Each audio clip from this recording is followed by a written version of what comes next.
Halo guys. Perkenalkan, nama saya Denis. Dan saya adiknya dia, namanya Delis. Dan hari ini ngapain kita bro? Nge-live ini bro, mau ngapain kita bro? Jadi kan, kita mau sharing ke kalian tuh bagaimana sih Taiwan ini mengatasi masa pandemi ini. Oh, mengenai masa pandemi, tadi pagi nih, aku ada search Google gitu tentang COVID yang ada di Taiwan. Iya. Aku search apa tau nggak? Apa? Ini. Tada! Nampak nggak ya? Ini. This one, grafik. Ini grafik. Guys, bisa tengok nih guys, bulan 5 grafik bulan 5 ini guys, corona yang ada di Taiwan mulai menaik. Sampai bulan 8. Hanya dalam beberapa bulan saja Taiwan bisa mengatasi corona dengan begitu cepatnya. Bro, kenapa sih bro?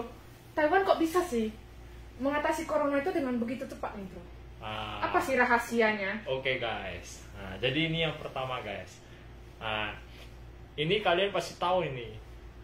Semua negara itu pasti ada. Apa itu? Ini dia.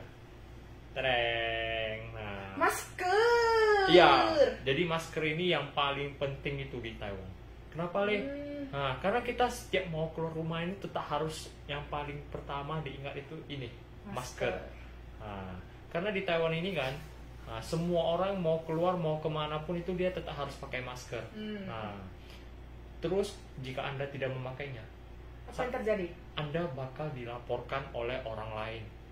Tidak peduli itu Anda itu siapa. Bukan cuma polisi aja bisa menangkap. Iya, orang lain juga boleh membantu pemerintah melapor. Jadi kan, kalau kalian tidak memakai masker ini, apa akibatnya itu? Ini dia.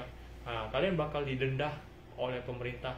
Itu minimal itu 3.000 NTD. Wah, 3.000 NTD itu kalau di rupiah ini berapa ya? Itu sekitar 1,5 juta rupiah. Gajiku sebulan itu. Iya, jadi kalian dimanapun, kapanpun harus tetap ingat memakai masker. Hanya masker? Hanya masker doang? Tidak bisa mengatasi dengan begitu cepatnya corona? Tidak dong, masih ada. Ini yang kedua. Yang kedua itu, selama beberapa bulan itu, kita itu tidak boleh yang namanya makan di tempat. Semuanya harus dibawa pulang, dibungkus. Jadi kalau misalnya ada restoran tuh yang menyediakan makan di tempat, itu bakal langsung didenda oleh pemerintah, yang bakal langsung ditutup. Jadi semuanya itu tidak peduli harus memakan apa, harus taat dengan peraturan pemerintah. Harus dibawa pulang juga, tidak boleh makan di tempat. Itu dia. Kenapa nggak boleh makan di tempat? Alasannya? Alasannya satu, kita makan kan kita pasti membuka yang namanya masker. Kita kan makan, kan harus buka masker. Jadi pas kita makan itu kan kita memerlukan waktu. Waktu makan itu kan kita pasti ada namanya bernapas, pasti adanya berbicara.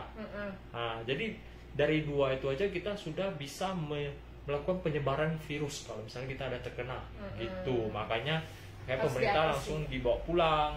Jadi dia bisa menanggulanginya. Oke, itu yang kedua. Ada lagi? Ada dong.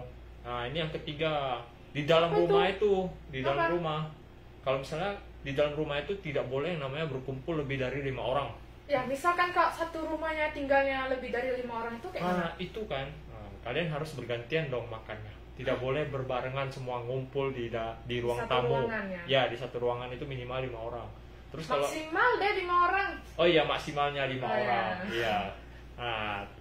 Terus kalau misalnya lebih ya harus bergantian gitu. Kalau misalnya Anda diam-diam melakukan, terus Anda terlalu ribut dan dilaporkan oleh orang lain itu, orang lain itu boleh lapor loh. Boleh tetangga lapor. Ya, tetangga yang mendengar keributannya. Iya, boleh melapor. Itu bakal didenda. Berapa? 3.000 juga? Tidak, lebih berat lagi. Berapa? Minimal 60.000. Oh, 2 kali lipatnya ya? 2 kali lipat. 20 kali lipat. Jadi kalian jangan coba-coba lah melakukan yang namanya berkumpul di ruang tamu lebih dari 5 orang. Itu pas corona di Taiwan? Pas berapa bulan itu? Level 3 ya? Level 3 epideminya? Pas lagi mengatasi itu sih. 2 bulan itu ya? Ya, itu yang ketiga. Yang keempat masih ada. Apa? Masih ada. Ini kalian semua pasti tahu ini apa. Ini dia, saya kasih lihat ke kalian ya. Apa itu? Nah, ini dia. Apa itu? Kamu tahu ini apa? QR code. Nah, kalian juga tahu ya, ini QR code. Jadi kan di Taiwan ini yang paling unik saya rasa itu cuma hanya ada di Taiwan sih. Nah, cara Taiwan mengatasi. Nah, yang spesial dari negara lain, beda dari negara lain. Iya, negara lain itu mungkin ya, menurut saya itu cuma ada di Taiwan sih. Negara lain mungkin belum melakukan ini. Nah, QR code. Jadi kan setiap gunanya ini apa QR code-nya? Nambah temen ya? Enggak dong.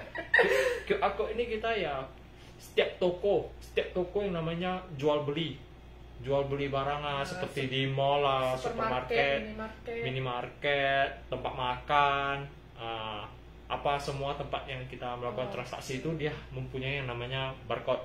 Jadi barcode ini dia ke nomor kode. Kirim ke seri ke kode, dia ada nomor kode tokonya. Jadi nomor kode tokonya itu kita bakal kirim ke yang namanya 1922. Nah, 1922 itu apa? Nah, itu dia organisasi kesehatan Taiwan. Nah, itu fungsinya apa? Jadi kalau misalnya kalian misal kalian terkena nih, terpapar ataupun kita terkena virus COVID. Jadi dia langsung, pemerintah itu langsung ngecek itu dari SMS yang kita kirim ke sana. Nah, jadi kalian pas jam sekian, tanggal berapa, kalian kemana, dia sudah langsung terdata. Ya, jadi dia langsung menyari orang yang kebetulan di waktu yang sama ada di tempat yang sama gitu dia. Jadi kan kalian lebih langsung, pemerintah itu langsung gerak cepat, langsung menangani itu, langsung mencari-cari data dari situ.